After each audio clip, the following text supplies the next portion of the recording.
FNAF game tier list. I made one of these, I want to say, 3 years ago, and quite frankly, it's time for an update, because things have changed. And I've been meaning to do this for a while, but after seeing the FNAF 2 movie, I'm like, okay, it's time for me to do another one of these. So, we're going to be doing a FNAF game tier list, including only the mainline games. So not like the Curse of Dreadbear DLC, or Chica in Space, that kind of stuff. No DLCs, no non-main timeline games, what I'm talking about. So, without further ado, let's get started with FNAF 1. Now, this game is iconic. It began the entire, it feels like it began the whole, horror side of YouTube almost. I know there were horror games that were trending and existed before this, but it just feels like a blur. When FNAF came out, it started so much. And of course, it was the beginning of an era. We know that.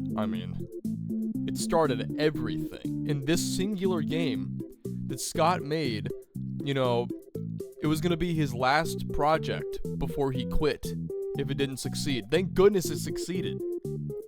Bro. Because this was literally his last option. And it went viral. And from one single game here came another one, and a third one, and a fourth one, and so on.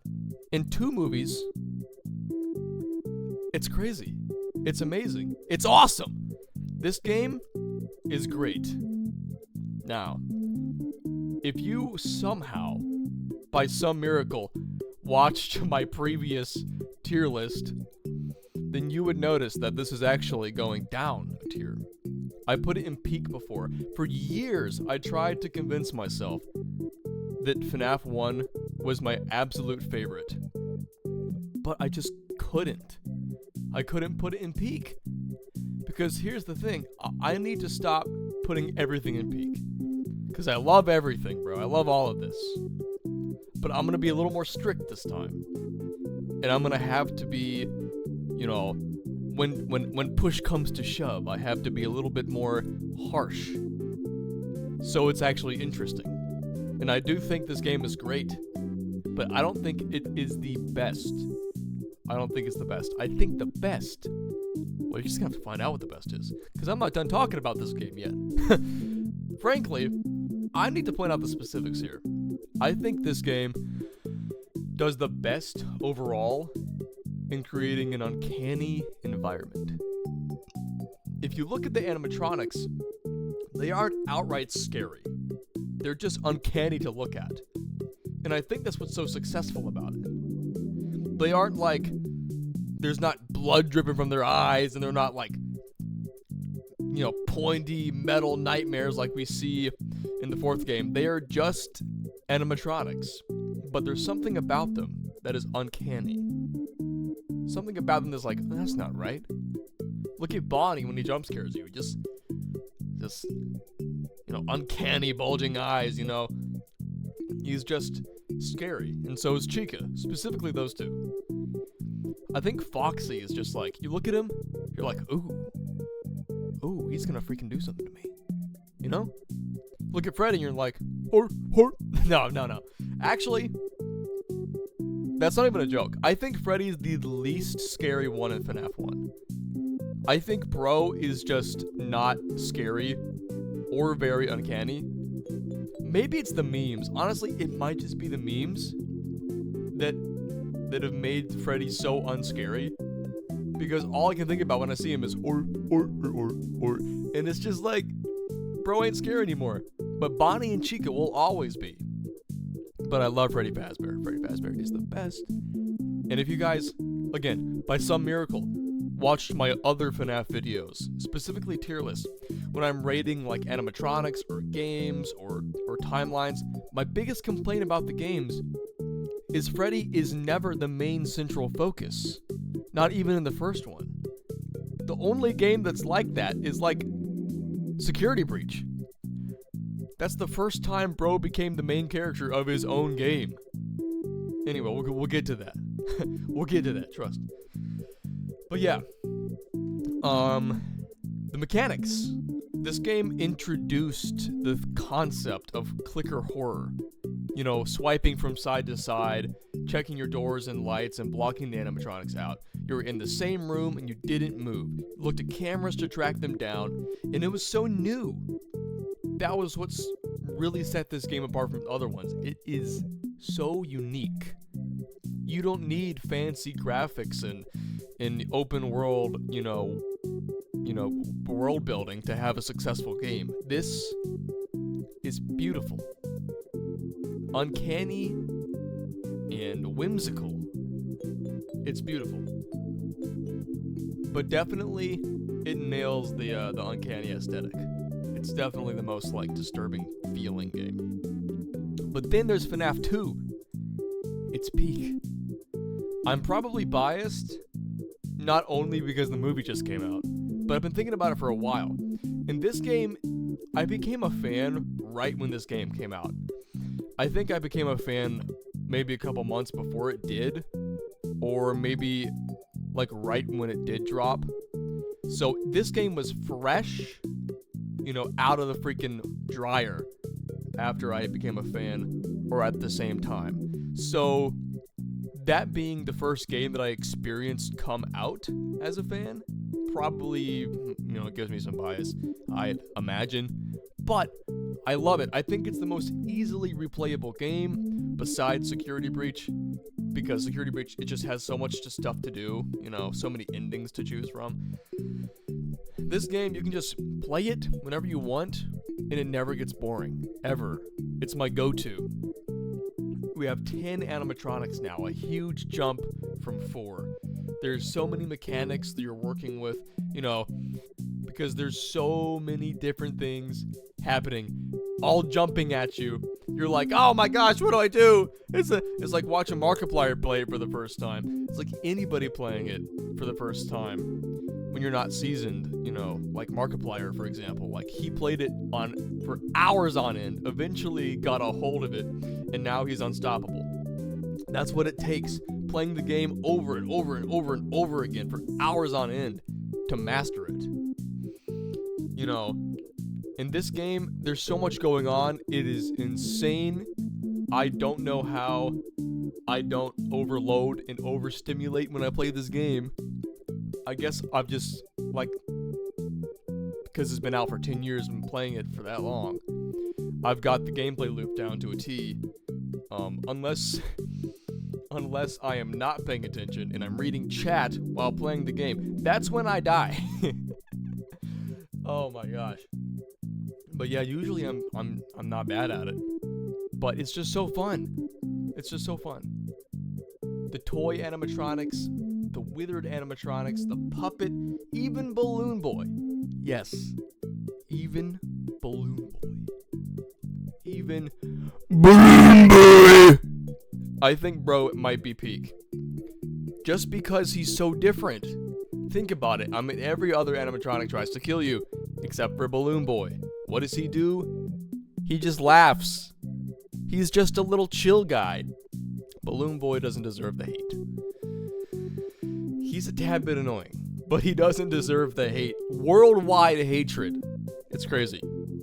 But yeah, this game, the sound design, when something is near you, you hear I can't even recreate the sound with my mouth. It's just like, I call it the FNAF siren. It's like the Miguel O'Hara siren. It's like that, but in FNAF. No other way that I can explain it. It's like when something is near you in your hallway or in your vent, you hear it, and the random ambience that can happen, and the Easter eggs like Shadow, Bonnie, and Freddy are great. It's just the design and all the camera angles too. Like Toy Chica, Wither Chica T-posing in front of the camera, just staring into it. It's terrifying. Then you have Withered Freddy looking at the camera down the hallway. You got Toy Chica heading into the vent. It's the camera angles are amazing and they're iconic, and I just love this game. But enough yapping about it. Next is the third game. Now this is where people start to diss FNAF, and I will not stand for it. I will not. I put it above FNAF 1, actually. I think I actually did that in my first tier list. I know my first one I put FNAF 1 above FNAF 2. And that was just me trying to convince myself that that was the right choice. No, I think I like FNAF 2 more. But I definitely like FNAF 3 a lot. It's interesting, you know? It still has the same core gameplay mechanics as the first two, but it does it a lot differently. There's only one animatronic that can kill you, that's Springtrap. You look at the cameras. However, the thing about the first two games is once you understand the gameplay loop, the cameras become irrelevant. You only need them to look at Freddy and Foxy in the first game, and to wind up the music box in the second game. In the third game, you actually have to utilize your cameras all the time, because what is it? You have to lure Springtrap away from you. And you do that by going on the cameras and playing your sound cues. And then you have the reboot system, which is interesting. You have you have audio cues, reset cameras, and reset ventilation. That's an interesting thing. And that really changes gameplay when Springtrap is right next to your office and you have to reset ventilation. And then your screen starts to pulsate. And then you look over and bro is looking at you through the hallway and you're like, oh, so I'm dead. And you have to really be strategic about it, or else that can really screw you up. So this game, it actually makes you utilize your cameras, which I love, because the one thing that I don't like about the first two games is that how insignificant the cameras become. Honestly, I mean, they're such a big part of the gameplay, but once you understand the loop, they're not anymore. But in the third game, it changes that. It's beautiful. It makes you use them. And this is the first game that introduces a two-layer map. A map for the vents and a map for the main layout of the building. That's new. That's good. And the green aesthetic is really cool. This game feels more uncanny than the second one. It's also a bit scarier, only because of the sense of impending doom.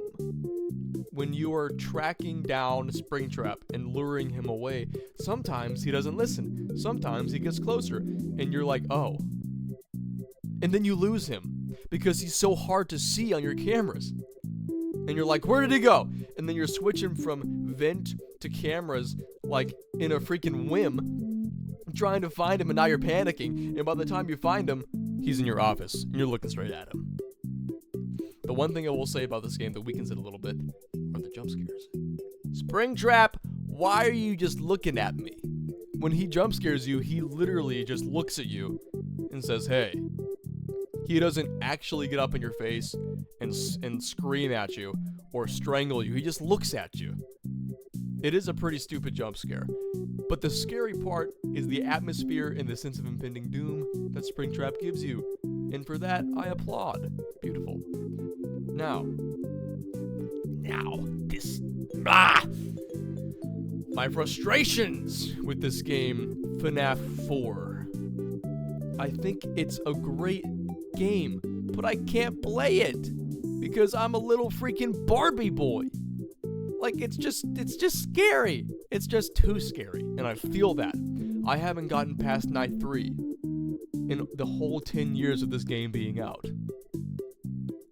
Huh? I haven't gotten... Bro, I got past night 2 2 weeks ago. That's literally...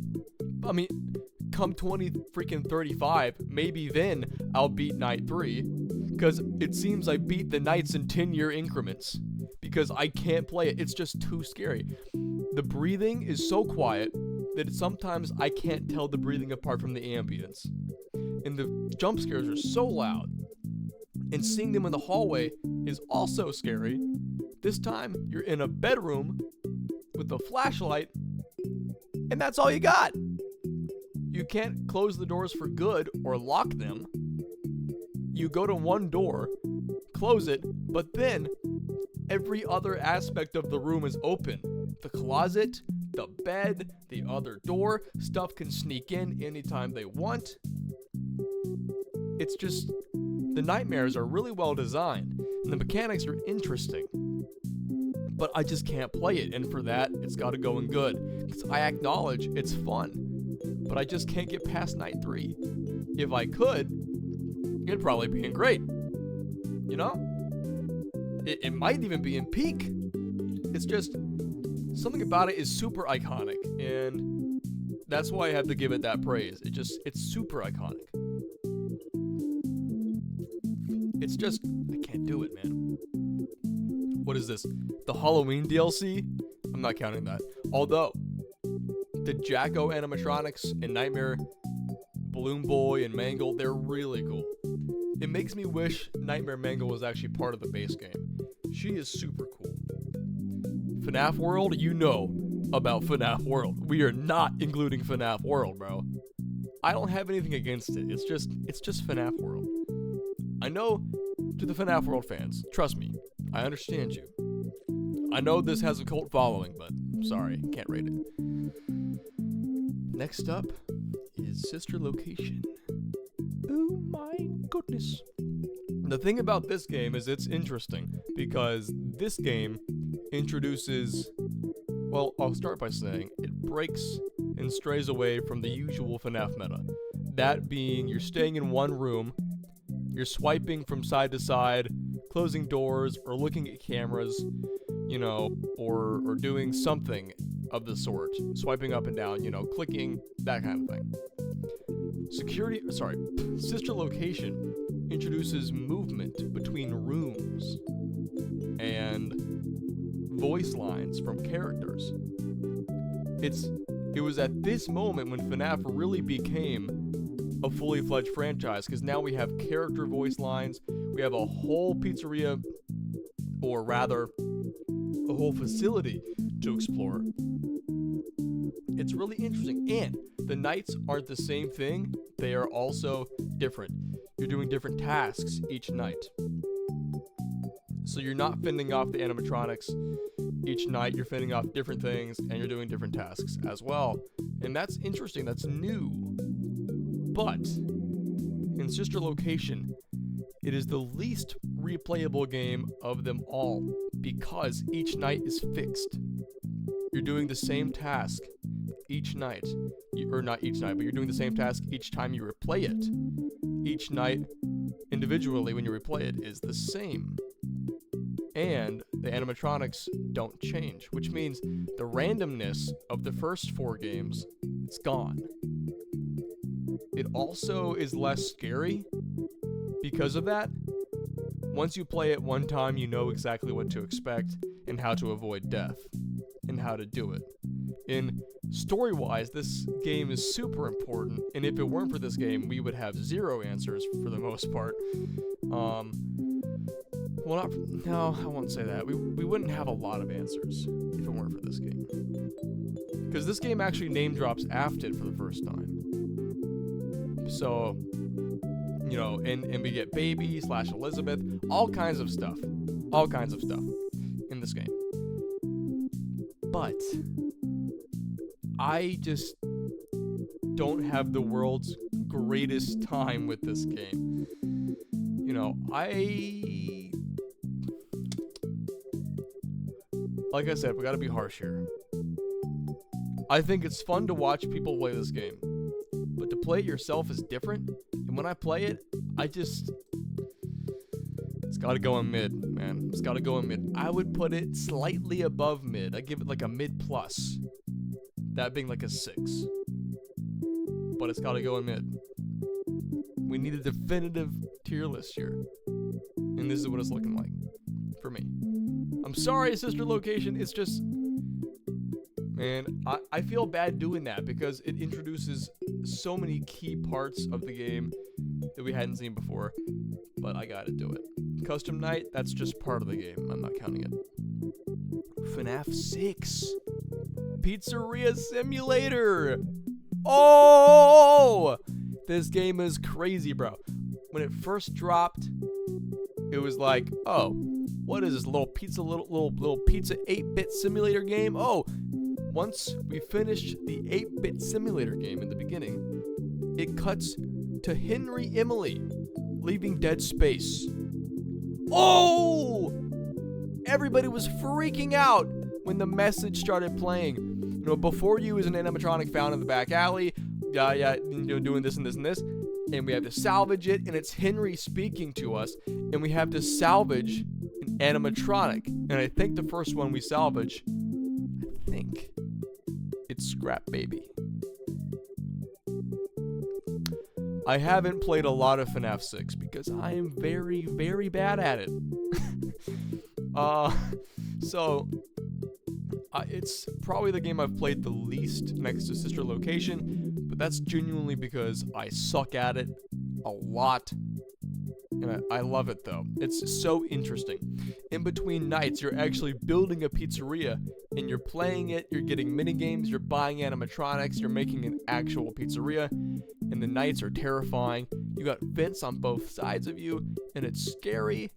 There are so many Easter eggs and hidden things to find, and of course, the ending monologue from Henry is just probably the best ending speech of a game to ever exist.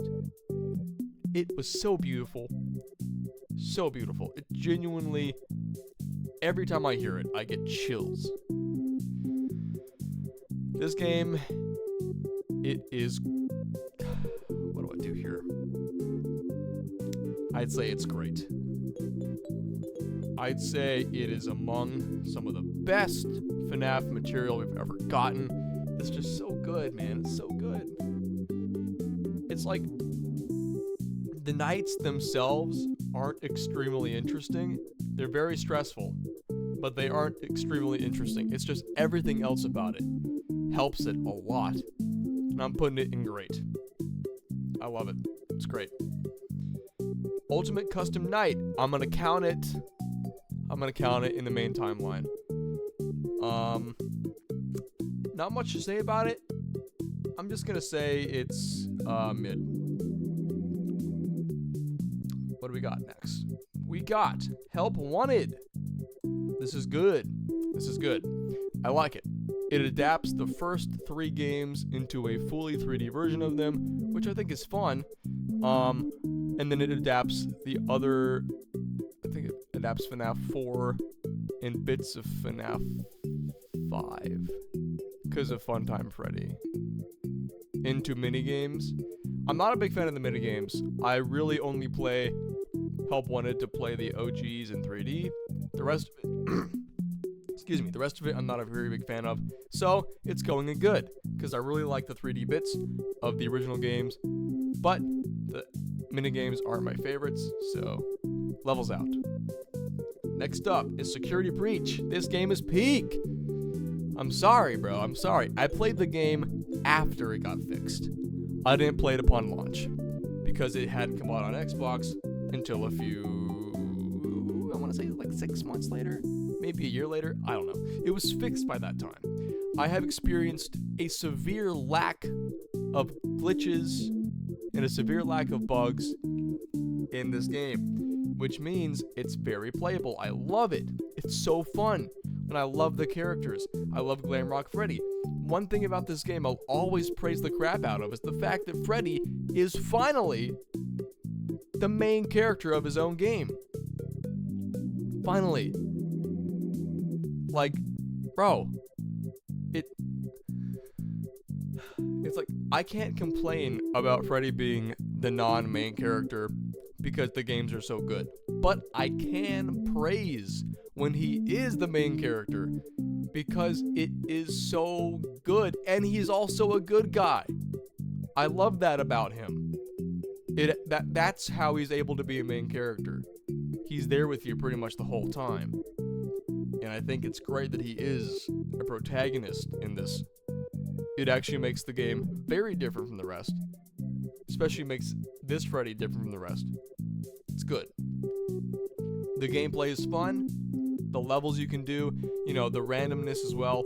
You can buy, or not buy, but, well, yeah. You can buy party passes and, you know, different passes to get different endings because, you know, one pass will get you into Monty Golf, but you can't get into Phaser Blast unless you beat the game.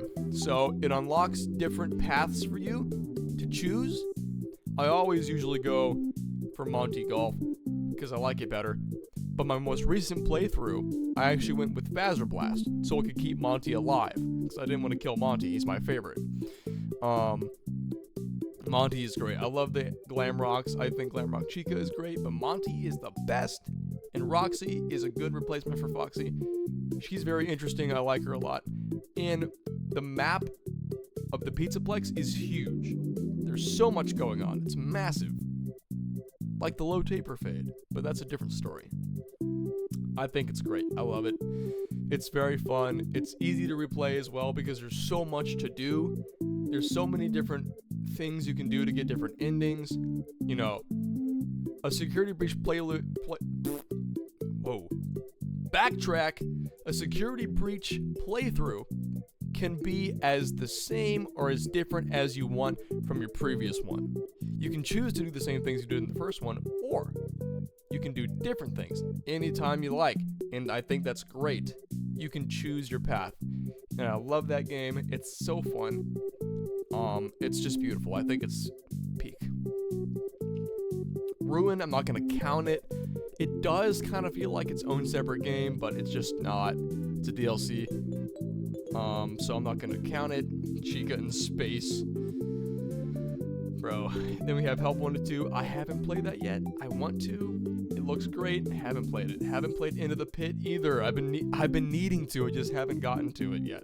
And I haven't played Secret of the Mimic either. Bro, it's because this stuff doesn't come to Xbox until months later or years later. The problem with Help Wanted 2 is it's only on the enhanced consoles, which means I can't play it. Bro. Into the Pit, also, I could play it on my computer, but I just haven't gotten it. And also, I don't think it's come to Xbox yet. And Secret of the Mimic, also, I don't think it's come to Xbox yet. If it has, it's also going to be only for the enhanced consoles, which I don't have. 5 Laps at Freddy's, that's not even out yet, so I can't rate it. And there we have it! Every game that I've played in the FNAF main timeline. There it is. What do you think? Is it amazing? Is it not? Let me know what you think.